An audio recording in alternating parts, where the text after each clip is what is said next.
తెలుగు యువతను టార్గెట్ చేస్తున్న నాయకుడు ఎవరు వైసీపీలో? తెలుగు యువత అని కాదు, తెలుగుదేశం పార్టీతో పాటు తెలుగుదేశం పార్టీలో ఎవరెవరైతే యాక్టివ్గా ఉంటున్నారో అనుబంధ సంఘాలు కానివ్వండి, ప్రజా సంఘాలు, పౌర సంఘాలు, అలాగే ఎవరైతే ఈ ప్రభుత్వం చేస్తున్న ప్రజా వ్యతిరేక నిర్ణయాలని, విధానాలని ప్రశ్నిస్తున్నారో పైన నాయకురాళ్ళ మీద కాకుండా కింద స్థాయిలో కూడా జరుగుతుందా? మొత్తం అందరిపైన ఎవరైతే అటు సోషల్ మీడియాలో కావచ్చు, ఇటు క్షేత్రస్థాయిలో కావచ్చు, అటు పార్టీలో కీలకంగా వ్యవహరిస్తున్న నేతలు కావచ్చు. గతంలో చూసుకున్న వంగలపూడి అనిత గారి విషయం కానివ్వండి, తంగిరాల సోమయ్య గారి విషయం కానివ్వండి, మొన్న ఈ మధ్య ఎమ్మెల్సీగా ఎన్నికైన. కానీ మీరు ఒకసారి మిమ్మల్ని రిమాండ్ వరకు కూడా వెళ్ళారు అనే పరిస్థితి తీసుకొచ్చారు కదా, ఏం జరిగింది? మీరు అకారణంగా జరిగిందా లేకపోతే కారణం మీరు అలా బిహేవ్ చేశారా? అప్పుడు ఆ రోజు అన్యాయంగా అక్రమంగా నా పైన కేసు పెట్టడం జరిగింది. ఆ సిఐడి కేసులో ఎవరెవరు ఉన్నారంటే A1గా ఒక యూట్యూబ్ ఛానల్ నిర్వాహకుడు. మీకు ఒక్కొక్క కేసు మీ పోరాటానికి ఫలితంగా వచ్చిన సర్టిఫికేటా? దాదాపు నాలాంటి ఒక పోరాటం చేసే అలవాటు పడ్డ వ్యక్తి, ప్రజా పోరాటాల్లో మమేకమైన వ్యక్తి ఎవరైనా నేను బాధపడినండి. ఇది నాకు నిజంగా ప్రభుత్వం నాకు ఇచ్చిన సర్టిఫికేట్, కండక్ట్ సర్టిఫికేట్గా భావిస్తాను. ఎందుకంటే ఎన్ని కేసులు ఉంటే అన్ని ఎక్కువ నామినేటెడ్ పదవులని నారా లోకేష్ గారు చెప్పారు కదా. అంటే లోకేష్ గారు చెప్పారంటే కార్యకర్తల్లో ఉత్తేజం పెంచడానికి, స్ఫూర్తి నింపడానికి నాకు తెలిసి అట్లా చెప్పడం జరిగింది. ఆ రోజు పార్టీ ఆవిర్భావ దినోత్సవం రోజు చెప్పడం జరిగింది. దానివల్ల ఒక ఇంత పోలీసులు వెనక్కి తగ్గారు. మధ్యలో వాళ్ళ పార్టీ యువనైతే వాళ్ళని అలైన్మెంట్ చేంజెస్లో పక్షపాత ధోరణి వ్యవహరించారని, ఆ భూములకి కావచ్చు లేదా లింగంనేని సురేష్ గారికి, రమేష్ గారికి సంబంధించి ఆ అలైన్మెంట్లోనే మొత్తం చేశారు. ఇదంతా కావాలని చేశారు కాబట్టి ఇదంతా పూర్తిగా అద్భుత కల్పన. మీకు అర్థం కావట్లేదా? ఎందుకంటే అమరావతి రాజధాని విషయంలో ఇన్సైడర్ ట్రేడింగ్ జరిగిందని చెప్పి గగ్గోలు పెట్టి, నేషనల్ మీడియాలో గగ్గోలు పెట్టిన వ్యక్తి జగన్మోహన్ రెడ్డి గారు 4.5 ఏళ్ల కాలంలో కొండను తవ్వి ఎల్లికను కూడా పట్టలేని వ్యక్తి పరిస్థితుల్లో మన 4.5 ఏళ్లుగా ఏం చేశారు? మీరు ఒక ప్రతిపక్షంగా ఉండి ప్రతి విషయాన్ని రాద్ధాంతం చేసే ప్రతి విషయాల్లో తప్పించుతున్నారు. కానీ సంక్షేమ పథకాల ద్వారా, డీబీటీ పద్ధతి ద్వారా, డైరెక్ట్ బ్యాంక్ అకౌంట్ ట్రాన్స్ఫర్ ద్వారా 87% మందికి మేము డబ్బులు ఇచ్చాము అని చెప్తున్నారు. సంక్షేమ పథకాలు ఏ ప్రభుత్వం చేయనటువంటి సంక్షేమం అంటే ఏంటి? సంపద సృష్టించాలా, ఆ సృష్టించిన సంపదని ఖర్చు పెట్టాలా. అభివృద్ధి, సంక్షేమం జరగట్లేదు. సంపద సృష్టి పూర్తిగా నిల్. సంపద సృష్టి లేదు. ఎవరో ఒకళ్ళు కేంద్రం వైపు చూడటమో, కేంద్రం దగ్గరికి వచ్చి నడువును వంచి పద్మ పూజలు చేసుకుంటే వచ్చిన డబ్బులతోనో ఈరోజు ఆంధ్రప్రదేశ్ రాష్ట్రంలో సంక్షేమం పేరుతో జగన్మోహన్ రెడ్డి గారు ఈరోజు పప్పు బెల్లాలు పంచుకుంటూ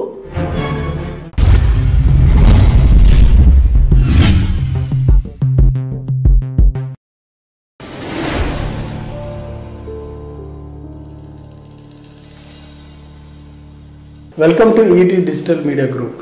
నేడు నవ్యాంధ్రప్రదేశ్లోని గుంటూరు పార్లమెంటు తెలుగు యువత అధ్యక్షులు రావిపాటి సాయికృష్ణ గారితో ప్రత్యేక ముఖాముఖి. నమస్కారం సాయికృష్ణ గారు. నమస్కారం సార్. ఎలా ఉన్నారు? ఫైన్. 3 కేసులు, 6 రాస్తారోకలు, 6 ధర్నాలా లేదంటే 6 అరెస్ట్లా? ఇంకా ఎంత సహజంగా జరిగిపోతుంది. అలవాటు పడిపోయాము గత 4.5 సంవత్సరాల కాలంలో. ఈ జగన్మోహన్ రెడ్డి చేస్తున్న ప్రజా వ్యతిరేక విధానాల్లో భాగంగా పోరాటంలో తప్పనిసరి పరిస్థితిలో కేసులు అవుతున్న పరిస్థితి. అంటే పార్టీ మన కాల్స్ ఆదేశించినప్పుడు, మన కాల్ని ఫార్వర్డ్ చేసినప్పుడు తప్పకుండా దాన్ని తప్పకుండా పాటించాల్సిన ఆలోచనలో భాగంగా ముందుకెళ్తున్న నేపథ్యంలో కేసులు పెడుతున్నారు, వేధిస్తున్నారు, అక్రమ అరెస్టులు, అక్రమ నిర్బంధాలు అన్నీ ఎదుర్కొంటూ ముందుకెళ్తున్న పరిస్థితి. తెలుగు యువతను టార్గెట్ చేస్తున్న నాయకుడు ఎవరు వైసీపీలో?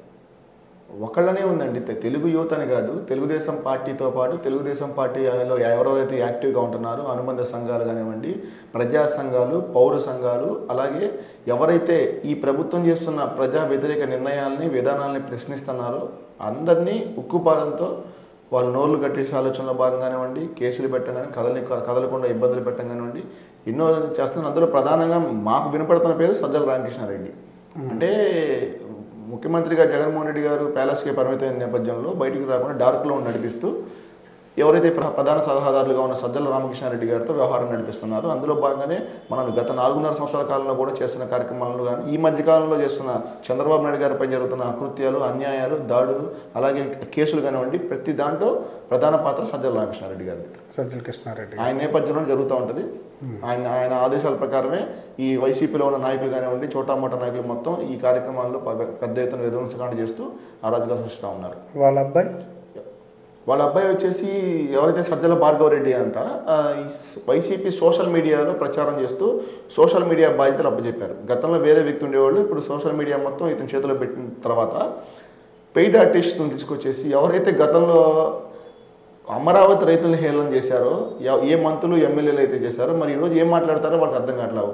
వాళ్ళ పార్టీకి సంబంధించిన ప్రధాన సలహాదారు కొడుకు సజ్జల భార్గవ రెడ్డి ఈరోజు సోషల్ మీడియా నేలతో పెయిడ్ ఆర్టిస్టులతో ఏదైతే తెలుగుదేశం పార్టీ పైన బురజల్లడం కానివ్వండి, దారుణంగా అన్యాయంగా ఏంటంటే ఏ రోజు కూడా తెలుగుదేశం పార్టీ ఇట్లాంటి అబద్ధ ప్రచారాలతో అధికారంలో రావడం చూడలేదు.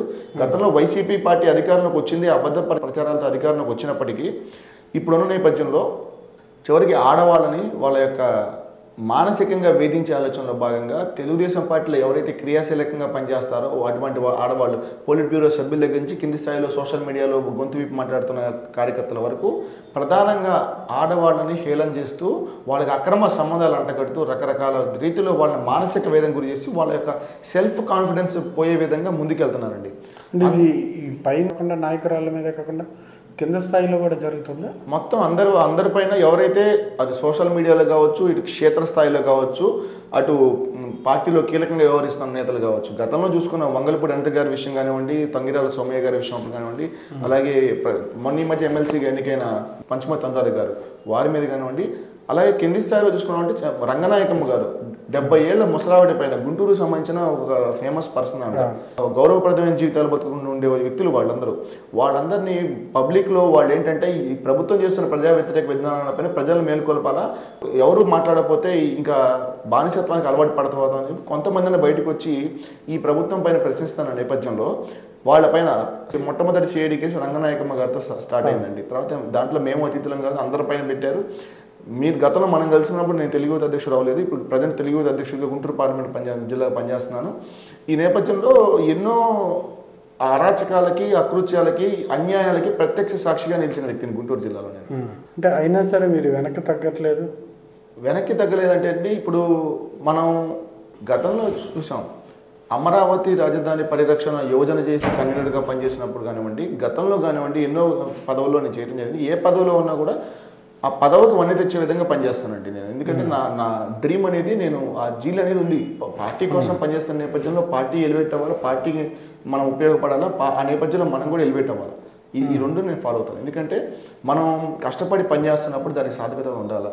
కాబట్టి ఆలోచనలో భాగంగా ఏదైతే ఇప్పుడు గతంలో విద్యార్థి ప్రెసిడెంట్గా పనిచేసినప్పుడైనా, వివిధ ప్రజా ఉద్యమాల్లో పనిచేసినప్పుడైనా, ఇప్పుడు తెలుగు యువత గుంటూరు జిల్లా అధ్యక్షుడు ఉన్నప్పుడైనా పార్టీ నాకు ఇచ్చిన బాధ్యత ఏంటి? తెలుగు యువత గుంటూరు జిల్లా అధ్యక్షుడు అంటే ఆ బాధ్యతను నేను సవివరంగా నిర్వర్తించాలా. అందులో భాగంగా ఆ పదవికి నేను న్యాయం చేయాలన్న ఆలోచన భాగంగా ముందుకెళ్తూ ఉంటాను. కాబట్టి ఈ నేపథ్యంలో ఏంటంటే ఇచ్చిన ప్రతి కాల్ని తూచా తప్పకుండా పాటించాల్సిన అవసరం ఉంటుంది.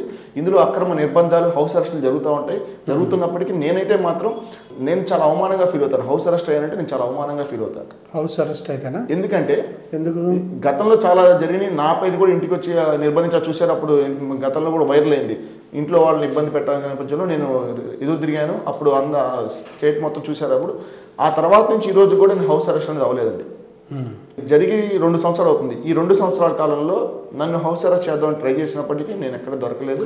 ఫీల్డ్లో కాల్ ఇచ్చినప్పుడు ఎక్కడైతే కాల్ ఇస్తారో, ఎక్కడికి రమ్మంటారో ఆ స్పాట్లో నాకు వస్తాను. అక్కడే అరెస్ట్ అవడం కానీ, ధర్నా చేయడం కానీ ఏదైనా అక్కడే ఉంటుంది తప్పితే ఇంట్లో మాత్రం హౌస్ అరెస్ట్ అవ్వాలి. కానీ మీరు ఒకసారి మిమ్మల్ని రిమాండ్ వరకు కూడా వెళ్ళారు అనే పరిస్థితి తీసుకొచ్చారు కదా, ఏం జరిగింది? మీరు అకారణంగా జరిగిందా, లేకపోతే కారణం మీరు అలా బిహేవ్ చేశారా? రిమాండ్ అంటే ఎప్పుడు మీరు చెప్పేది ఏ విషయం మీద? గతంలో మీరు ఒకసారి రిమాండ్ వరకు వెళ్ళాల్సిన, అంటే ఒకసారి కాదు చాలా సార్లు జరిగినప్పటికీ మీరు చెప్పింది నేను అనుకుంటున్నా సిఐడి కేసు అనుకుంటాను. అంటే నేను అనేది ఏంటంటే అప్పుడు ఆ రోజు అన్యాయంగా, అక్రమంగా నా పైన కేసు పెట్టడం జరిగింది. ఆ సిఐడి కేసులో ఎవరెవరు ఉన్నారంటే A1గా ఒక యూట్యూబ్ ఛానల్ నిర్వాహకుడు పర్వతనేని అర్జున్, ఆంధ్రప్రదేశ్. A2గా రావిపాటి సాయి కృష్ణ పెట్టారు. కానీ మా ఇద్దరికి సంబంధం లేకుండా మా పార్టీ పోలిట్ బ్యూరో సభ్యులు, మా పార్టీ ప్రధాన కార్యదర్శిగా ఉన్న చింతకాయల విజయ్ గారు, వారిని వాళ్ళ కుటుంబం పైన ఎప్పుడూ అరాచకాలు, దాడులు జరుగుతూ ఉంటాయి.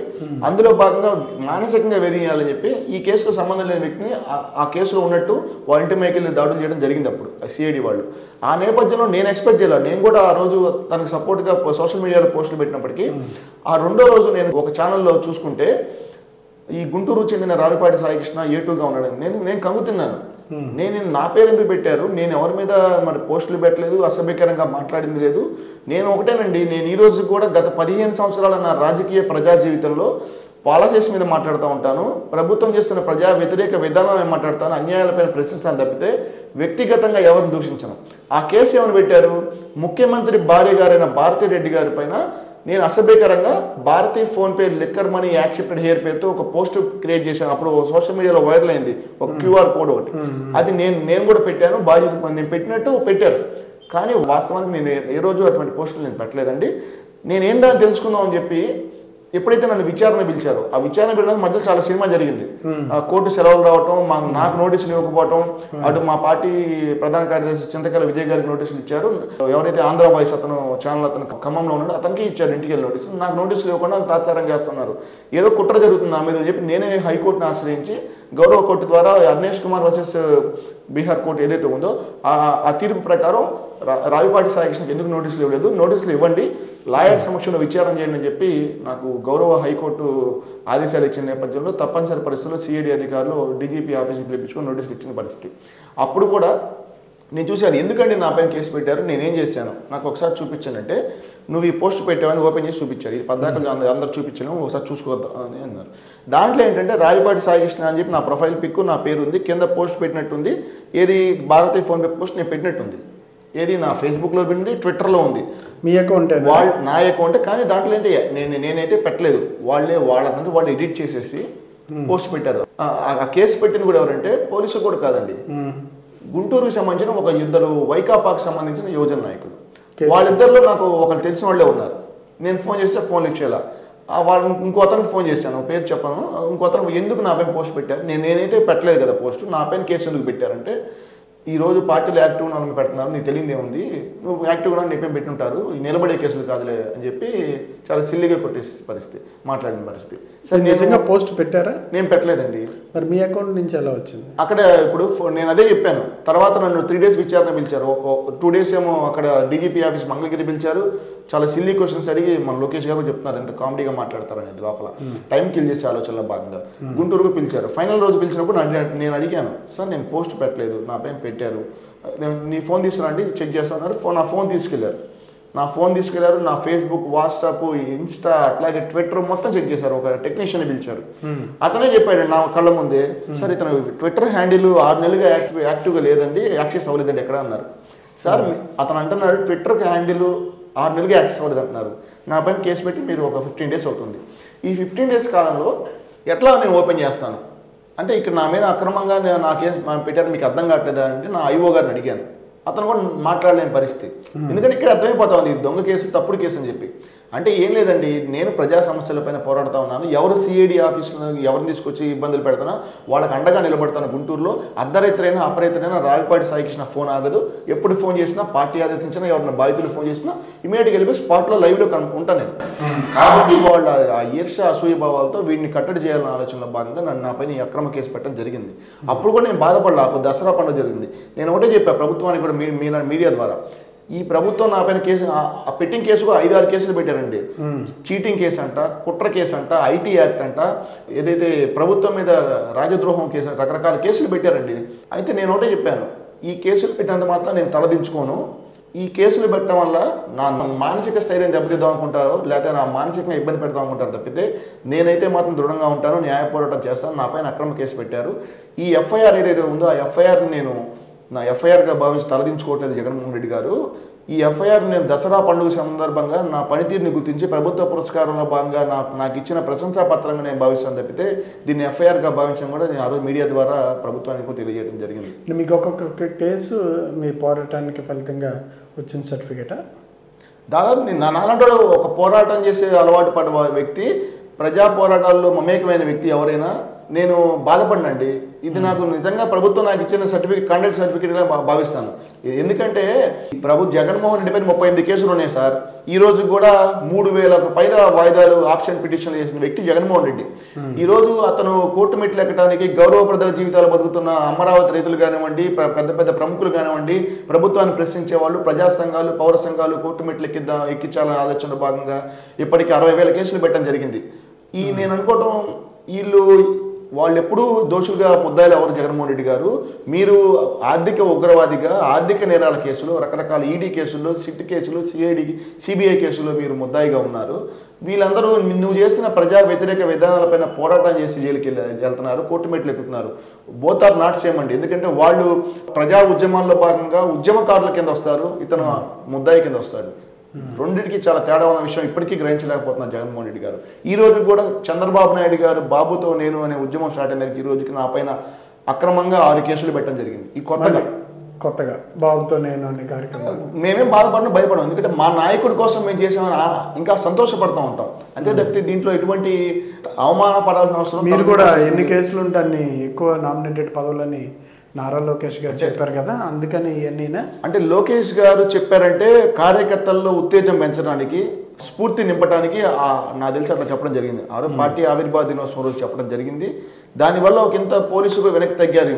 మధ్యలో వాళ్ళ పార్టీ యువనైతే వాళ్ళని ఎన్ని కేసులు ఉంటే అని పదవులు ఇస్తానంటున్నాడు, రెచ్చగొడుతున్నారు. అమ్మో ఎందుకులే మనం అనవసరం కేసులు పెట్టి వాళ్ళందరినీ పెద్దవాళ్ళని చేయటం, వాళ్ళు చేస్తుంది రైట్ కాజ్ కోసం చేస్తున్నారు. ఈ నేపథ్యంలో మనం కేసులు పెట్టి మనం వాళ్ళని ఇబ్బంది గురి చేసి మనం అబాసు పాలవడం తప్పితే కొన్నాళ్ళు పోలీసులు కూడా వెనక్కి తగ్గినప్పటికీ తర్వాత తప్పనిసరి పరిస్థితుల్లో ఈరోజు వ్యవస్థలన్నీ అధికార పార్టీ చెప్పు చోతలోకి వెళ్ళిపోయిన పరిస్థితుల్లో, చట్టం అధికార పార్టీకి చుట్టంగా మారిపోయిన పరిస్థితుల్లో, పాలనా వ్యవస్థ దగ్గర నుంచి ప్రజాస్వామ్యం గాడి తప్పుతున్న పరిస్థితుల్లో ప్రజలు బయటకు వచ్చి పోరాటం నేపథ్యంలో వాళ్ళు కూడా తప్పనిసరి పరిస్థితుల్లో వాళ్ళ హై అథారిటీస్ ఇచ్చిన ఆదేశాల ప్రకారం కేసులు పెట్టి ఈరోజు సామాన్య ప్రజల్ని అందరిని ఇబ్బంది పెడుతున్నారు. 2019కి ముందు జగన్మోహన్ రెడ్డి పార్టీ వైఎస్ఆర్ పార్టీకి 90 కోట్ల రూపాయల వరకు ఎలక్ట్రల్ బాండ్స్ వచ్చినాయి. మరి వాళ్ళు అవినీతి చేసినట్టు కాదా? అంటే వాళ్ళు అవినీతి కింద రాదా ఇది? అలాగే చూసుకుంటా ఉంటే ప్రధానంగా ఎప్పుడైతే తండ్రి అధికారాన్ని అడ్డం పెట్టుకొని ముఖ్యమంత్రిగా రాజశేఖర రెడ్డి గారు ఉన్నప్పుడు షెల్ కంపెనీలు సృష్టించి దొంగ కంపెనీల పేరుతో బలవంతంగా పెద్ద పెద్ద పారిశ్రామికవేత్తల దగ్గర వసూళ్లు చేసి వాళ్ళ ద్వారా బలవంతంగా ఇన్వెస్ట్మెంట్లు చేయించిన వ్యక్తి జగన్మోహన్ రెడ్డి గారు.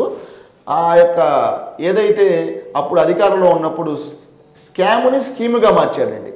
మరి అదే వ్యక్తి ఈరోజు స్కిల్ డెవలప్మెంట్ అనే స్కీముని స్కామ్గా చిత్రీకరించి ఈరోజు ఆంధ్రప్రదేశ్లో చట్టాలని న్యాయాలను కూడా తప్పుదోవ పట్టించిన పరిస్థితి. మరి అలాగే తర్వాత రెండో కేసు చూసుకుంటే ఇన్నర్ రింగ్ రోడ్ కేసు అంట. దాంట్లో హెరిటేజ్ భూములకి లబ్ధి చేకూరిందంట, అట్లాగే లింగంనేని ఎస్టేట్స్ లబ్ధి చేకూరిందన్నారు. అసలు వెయ్యని ఇన్నర్ రింగ్ రోడ్డు పైన ఎందుకు అలైన్మెంట్ చేంజెస్ లో పక్షపాత ధోరణి వ్యవహరించారని ఆ భూములకి కావచ్చు, లేదా లింగంనేని సురేష్ గారికి, రమేష్ గారికి సంబంధించి ఆ అలైన్మెంట్లోనే మొత్తం చేశారు. ఇదంతా కావాలని చేశారు కాబట్టి వాళ్ళకి లాభం చేకూర్చుంది అనేది వాళ్ళ వాదన. ఇదంతా పూర్తిగా అద్భుత కల్పన మీకు అర్థం కావట్లేదా? ఎందుకంటే అమరావతి రాజధాని విషయంలో ఇన్సైడర్ ట్రేడింగ్ జరిగిందని చెప్పి గగ్గోలు పెట్టి నేషనల్ మీడియాలో గగ్గోలు పెట్టిన వ్యక్తి జగన్మోహన్ రెడ్డి గారు 4.5 ఏళ్ల కాలంలో కొండను తవ్వి ఎల్లికను కూడా పట్టలేని వ్యక్తి పరిస్థితుల్లో మరి 4.5 ఏళ్లుగా ఏం చేశారు? ఏ పిల్లి గడ్డం షేవ్ చేస్తున్నారు ఈ జగన్మోహన్ రెడ్డి అనుకో. మరి నేను ఒకటే అడుగుతున్నా, లేని ఇన్నర్ రింగ్ రోడ్డు పైన అవినీతి జరిగి సృష్టించిన వ్యక్తులు హైదరాబాద్లో ఇన్నర్ రింగ్ రోడ్ అప్పుడు రాజశేఖర రెడ్డి గారు ఎంతమందికి లబ్ధి చేకూర్చారో, ఎంతమందికి దాంట్లో ప్రాఫిట్ పొందారనేది. ఇన్నర్ రింగ్ రోడ్ అంటే ఎట్లుండాలండి? రింగ్ లాగా ఉండాలా? అన్ని మెడికల్ తిరిగిద్దండి. ఇక్కడే అర్థమైపోతుందా ఎవరు చేసింది? మీరు అబద్ధాలు వేస్తుంది ప్రతిపక్ష పార్టీల పైన, చంద్రబాబు నాయుడు గారి పైన. ఆ రోజు కూడా దాంట్లో లోకేష్ గారు చెప్పడం జరిగింది, దీంట్లో పూర్తిగా క్రిస్టల్ క్లియర్గా ఉంది, మీరు ఎప్పుడే ఎంక్వైరీ చేసుకోవచ్చు, ఎప్పుడే మేము సహకరిస్తామని చెప్పడం జరిగింది. అది కూడా సాక్ష్యాధారాలు లేవు. స్కిల్ డెవలప్మెంట్ కేసులో సాక్ష్యాధారాలు లేవు. కోర్టు అడిగితే మాకు టైం కావాలంటారు. అంటే చంద్రబాబు నాయుడు గారు అన్యాయంగా జైల్లో ఇంకా పొడిగించి ఆయన ఆరోగ్యానికి హాని జరిగే విధంగా ముందుకెళ్ళాలని చెప్పి కూడా ప్రణాళిక రూపొందించారు. తర్వాత ఇన్నర్ రింగ్ రోడ్ కేసు ఇంతవరకు వాళ్ళ దగ్గర ఆధారాలు లేవండి. ఆధారాలు చూపించాలి కదా. ఒక ఆరోపణ చేసినప్పుడు, ఒక రాజకీయంగా కానీ, ఒక వ్యక్తిగతంగా కానీ, ఒక వ్యక్తి పైన మనం ఆరోపణ చేసినప్పుడు దానికి పూర్తి స్థాయిలో ఆధారాలు చూపించాల్సిన బాధ్యత ఎవరైతే ఆరోపిస్తారో వాళ్ళపైన ఉంటుంది. కానీ అది లేదు. తర్వాత ఫైబర్ గ్రిడ్ అంట. ఫైబర్ గ్రిడ్ అంటే ఏంటండి? చంద్రబాబు నాయుడు గారు ఆ రోజు 5,000 కోట్ల రూపాయలు అయ్యే ప్రాజెక్ట్ని కరెంటు స్తంభాలకు వాడుకొని వైరింగ్ లాగి ఆ రోజు దాన్ని 300 కోట్లకి కుదించారు. ప్రభుత్వం ఆదా చేశారు. ప్రతి సామాన్య పౌరుడికి టీవీ చూడాలా, ఇంటర్నెట్ సౌకర్యం అందించాలన్న ఒక సదుద్దేశంతో మూడు ప్లాన్స్ 300, 350 రూపాయలు, 700 రూపాయలతో ఆంధ్రప్రదేశ్ ఫైబర్ గ్రిడ్ ద్వారా అందరికీ ఇంటర్నెట్ సౌకర్యం కల్పించాలన్న ఒక సదుద్దేశంతో చంద్రబాబు నాయుడు గారు ఆ ప్రాజెక్ట్ చేపట్టడం జరిగింది. అందులో స్కామ్ అన్నారు. మరి అందులో స్కామ్ అయితే ఆధారాలు ఎక్కడ? అది కూడా నీరు గారిపోయిన పరిస్థితి. ఏసీబీ కోర్టులో ఏదో ఒకటి చేసేసి మేనేజ్ చేసో ఏదో ఒకటి చేసేదో మనం తప్పనిసరి పరిస్థితి చంద్రబాబు నాయుడు గారు లోపల పెట్టాలా. అందుకు పనుమూల సుధాకర్ రెడ్డి గైడ్లైన్స్ అందిని. ఈ నేపథ్యంలో మళ్ళీ లిక్కర్ స్కామ్ అంటే లిక్కర్ ఇష్టానుసారంగా ఇందులో స్కామ్ జరిగింది, ఇందులో కొత్త కంపెనీలకి పర్మిషన్లు ఇచ్చారని చెప్పి ఒక కేసు పెట్టడం జరిగింది. మరి ఈ కేసు ఎవరండి? ఈ కేసు ఎవరు?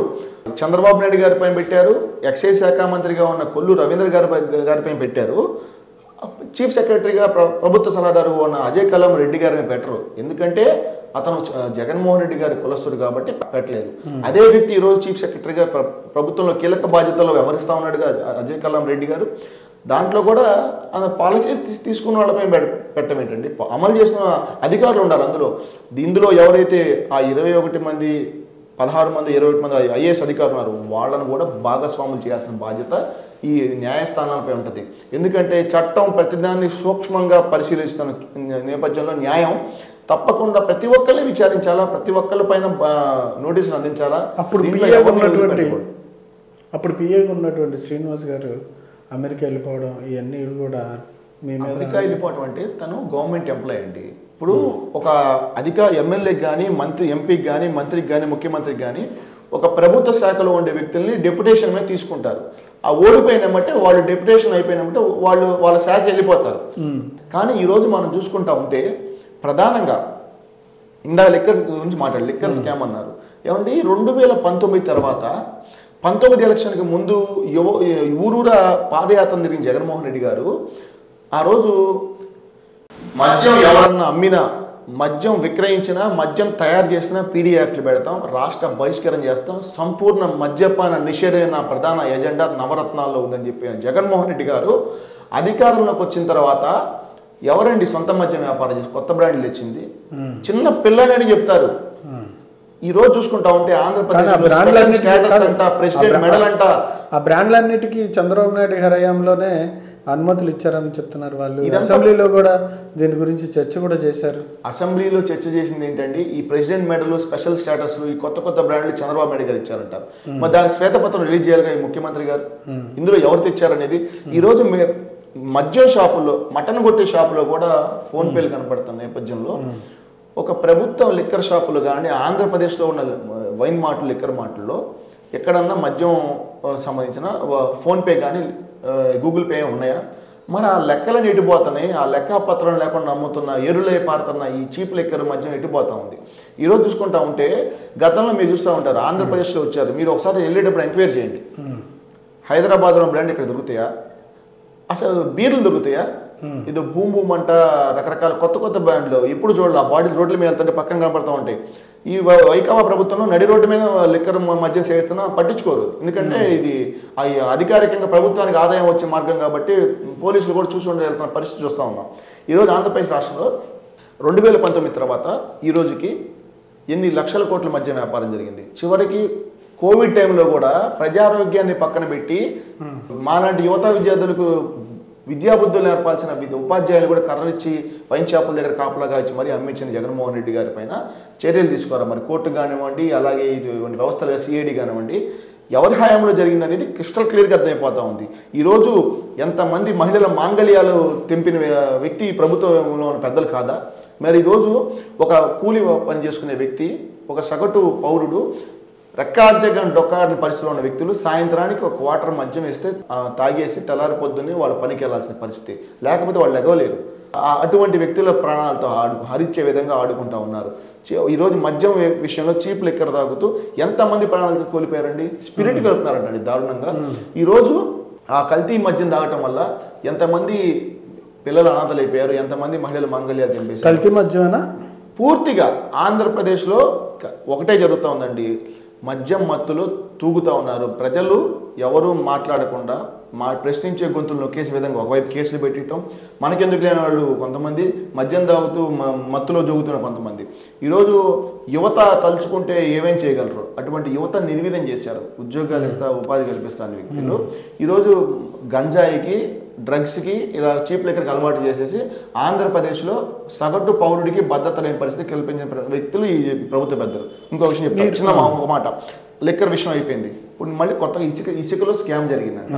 ఆ రోజు ఈ ఇసుక పాలసీ వల్ల మనకి బ్యాడ్ నేమ్ వచ్చింది. గతంలో చేసిన ప్రభుత్వాలు మాఫియాగా ఏర్పడి ఇసుకలో సంపాదించుకున్నారని చెప్పి బయట జరుగుతూ ఉంది అని ప్లానింగ్ కమిషన్ వాళ్ళని పిలిచేసి ఇసుక వల్ల మనకి ఆదాయం ఎంత వస్తుంది, మనకి బ్యాడ్ నేమ్ ఎంత వస్తుందో తెలుసుకొని ఆదాయం కంటే మనకి బ్యాడ్ నేమ్ మూట కట్టుకునే పరిస్థితులు ఉన్నాయని చెప్పి గ్రహించిన అప్పటి ముఖ్యమంత్రి చంద్రబాబు నాయుడు గారు అసలు ఇసుక వల్ల మనకి ఎటువంటి బ్యాడ్ నేమ్ రాకూడదు, ప్రభుత్వానికి అపకీర్తి రాకూడదు అని చెప్పి ఆ రోజు ఇసుకని ఫ్రీ చేసిన పరిస్థితి. కానీ దాన్ని కూడా వీళ్ళు ఇసుకలో అక్రమాలు జరిగినాయి, ఇసుకలో దోపిడీలు జరిగినాయి చెప్తున్న వ్యక్తులు ఈరోజు అధికారికంగా ఇసుకను దోవుకుంటుంది ఎవరు? ఆ రోజు అది గవర్నమెంట్ మాధ్యమంలో రివర్స్ పాలనలో భాగంగా నేను ఇసుక పాలసీని రద్దు చేస్తున్నా అని చెప్పి సుమారు ఒక 6 నెలల దాకా ఇసుకను రద్దు చేసిన ముఖ్యమంత్రి గారు ఎంతమంది ప్రాణాలు హరించడానికి కారణం, ఎంతమంది పనులు లేక ఆ రోజు ఇసుకేస్తే రాలని జనం అని చెప్పుకున్న ముఖ్యమంత్రి గారు ఈరోజు ఇసుక లేక జనం చచ్చిపోయారు ముఖ్యమంత్రి గారు. అది మీకు కనపడలేదా? ఈరోజు ఒక బిల్డింగ్ కనుక కట్టాలంటే ఇసుక ఉండాలి, ఇసుక లేకపోతే బిల్డింగ్ కన్స్ట్రక్షన్ ఆగిద్ది. బిల్డింగ్ కన్స్ట్రక్షన్ చెప్తున్నానండి, ఎందుకు తీసుకొచ్చారండి? బిల్డింగ్ కన్స్ట్రక్షన్ ఆగిద్ది. ఆ బిల్డింగ్ కన్స్ట్రక్షన్ ఆగితే అనుబంధంగా 110 కులాలకు సంబంధించిన వ్యక్తులు వాళ్ళ యొక్క పనులు లేక ఇబ్బందులు పడే పరిస్థితి ఉంది. మరి అటువంటి వ్యక్తులు ఈరోజు తర్వాత ఇసుక పాలసీ అని చెప్పి వాళ్ళకి సంబంధించిన సొంత సమాజ వర్గానికి సంబంధించిన వ్యక్తులకు ఇచ్చుకున్నారు కొన్నాళ్ళు, తర్వాత మళ్ళీ వేరే ఒక కార్పొరేట్ కంపెనీకి ఇచ్చుకున్నారు. దాంట్లో ఇప్పుడు అధికారికంగా డ్రెడ్జర్లు పెడి తవ్వుతూ ఈరోజు సహజ సంపదను కొల్లగొడుతుంది ఎవరు? ఈ ముఖ్యమంత్రి కాదా? ఈ యొక్క ప్రభుత్వం సంబంధించిన మా హయాంలో ఇసుక రేట్ వచ్చి 5,000 రూపాయలకు వచ్చే ఇసుక రేట్ని ఈరోజు 30,000 40,000 నుండి దొరకని పరిస్థితిలో ఉన్న పరిస్థితి ఉంది ఆంధ్రప్రదేశ్లో. దానికి ఈ ప్రభుత్వం రివర్స్ పాలసీ కాదా అని చెప్తా ఉన్నా. ఈరోజు చూసుకుంటా ఉంటే ఈ liquor land, sand, mine, wine ఈ మూడింటి మీదే ఈ ప్రభుత్వం వ్యాపారం జరుగుతుంది, పాలన సాగట్ల. ల్యాండ్ నేను ఒకటి చెప్తున్నానండి, ఈరోజు ప్రభుత్వం ప్రజలచే ఎన్నుకోబడ్డ ప్రభుత్వం ఒక ఛాన్స్ అడిగిన ప్రభుత్వం పాలించట్ల ఆంధ్రప్రదేశ్ రాష్ట్రంలో. వ్యాపారం చేసుకుంటున్నారు. మళ్ళీ అధికారులకు ఎట్ట రావాలా, మళ్ళీ ఓట్లు ఎట్ట కొనుక్కోవాలి, వ్యాపారం చేసుకుంటూ ల్యాండ్, శాండ్, మైను, వైను ఈ 4 అంశాలపైనే ఈ ప్రభుత్వం వ్యాపారం చేస్తూ ఉంది. మైనింగ్ అక్రమ మైనింగ్ ఎంత జరుగుతూ ఉందండి ఆంధ్రప్రదేశ్ రాష్ట్రంలో? కొండలు కొల్లగొడతా ఉన్నారు. నారా లోకేష్ గారు సెల్ఫీలు ఎన్నిసార్లు చూపించారు కొండలు. ఈరోజు జగనన్న కాలనీలను ఇచ్చామన్నారు, జగనన్న కాలనీలకు ఫ్లాట్లు ఇస్తున్నామన్న ముఖ్యమంత్రి గారు ఆ నడుము లోతులు మనిషి లోతులు కూరుకుపోయే చోట ఇచ్చేసి వాటిని పూడిక తీస్తాం, వాటిల్లో పూడుస్తామని చెప్పి అధికారికంగా కొండలు పిండి చేసే జీవోలను ఇచ్చి ఈరోజు అక్కడ పూడిక పోడ్చింది కాక రియల్ ఎస్టేట్ ఫ్యాక్టరీకి అమ్ముకున్న మాట వాస్తవం కాదా? దానిపై అది స్కామ్ కదా? నేను ఈరోజు చంద్రబాబు నాయుడు గారు చేసిన మంచి పనులు, ఇటువంటి మంచి పనుల మీద కృత్రిమ స్కాములు చిత్రీకరించి ఆంధ్రప్రదేశ్లో పౌర సమాజాన్ని, న్యాయాన్ని, చట్టాన్ని తప్పుదోవ పట్టించిన ముఖ్యమంత్రి జగన్మోహన్ రెడ్డి గారు రేపు అధికారం మీరు కోల్పోతే మీ పైన ఎన్ని కేసులు పెట్టాలా, ఎన్ని సంస్థల కేసులు పెట్టాలా? మీరు ఒక ప్రతిపక్షంగా ఉండి ప్రతి విషయాన్ని రాద్ధాంతం చేస్తే ప్రతి విషయాల్లో తప్పించుతున్నారు. కానీ సంక్షేమ పథకాల ద్వారా డీబీటీ పద్ధతి ద్వారా డైరెక్ట్ బ్యాంక్ అకౌంట్ ట్రాన్స్ఫర్ ద్వారా 87% మందికి మేము డబ్బులు ఇచ్చాము అని చెప్తున్నారు. సంక్షేమ పథకాలు ఏ ప్రభుత్వం చేయనటువంటి సంక్షేమం. జిఎస్టీ అమలు ఇవాళ సంబంధించి రాష్ట్రంలో అత్యధిక శాతం ఇక్కడి నుంచి వసూలు అవుతుందని చెప్పి, దేశంలో అత్యధికంగా ఇక్కడి నుంచి వసూలు అవుతుంది, ఇది అభివృద్ధి కాదా అని అంటున్నారు.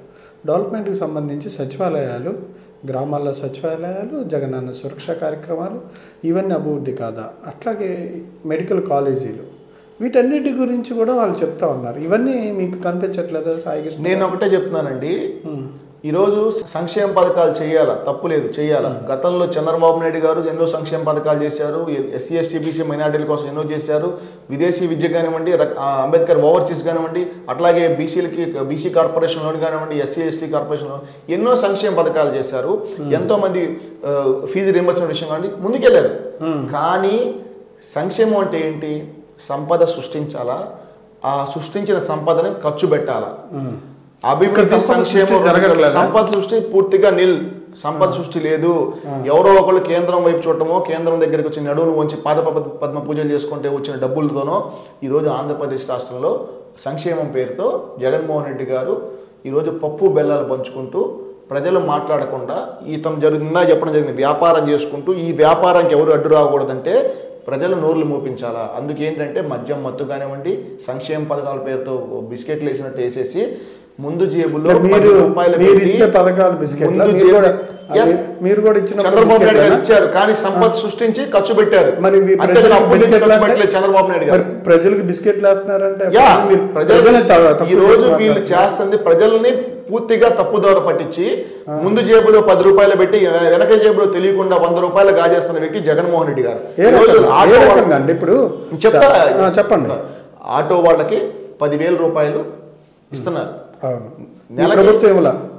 చంద్రబాబు నాయుడు గారు ఎన్నో సంక్షేమ పథకాలు చేసి ఈ రోజు అన్ని విధాల అన్ని రాష్ట్రంలో ఉన్న అన్ని వర్గాల ప్రజలు ఆదుకున్నారండి. దాంట్లో మేము అనట్లేదే. కానీ అడుగుతుంది ఏంటి, ముందు జేబులో 10 రూపాయలు పెట్టి వెనక జేబులో 100 రూపాయలు కాజేస్తున్న వైకాపా ప్రభుత్వం ఈరోజు ఫర్ ఎగ్జాంపుల్ చెప్తున్నా, ఆటో వాళ్ళ విషయం 10,000 రూపాయలు ఇచ్చి దాంట్లో 100 వాళ్ళందరికీ ఫైన్ రూపాయలు మళ్ళీ వెనక్కి తీసుకుంటున్నారు. అమ్మ ఒడి పేరుతో డబ్బులు వేసి నాన్న బుడ్డి పేరుతో వెనక్కి లాక్కుంటా ఉన్నారు. ఈరోజు మనీ రొటేషన్ చేసుకుంటున్నారు, అంతేగాని ఈరోజు ప్రజల్లో జీవితాల్లో మార్పులు రాలేదు, ప్రజల జీవితాల్లో అభివృద్ధి జరగలేదు. ఎక్కడ ప్రజలు అక్కడే ఉన్నారు. చంద్రబాబు నాయుడు గారి టైంలో ఎన్నో బృహత్తర కార్యక్రమాల ద్వారా అందరినీ ఆదుకునే విధంగా ముందుకెళ్లారు. ఇప్పుడు కూడా చెప్తున్నాను, పూర్ టు రిచ్ పేరుతో చంద్రబాబు నాయుడు గారు ఒక మేనిఫెస్టో ప్రవేశపెట్టారు.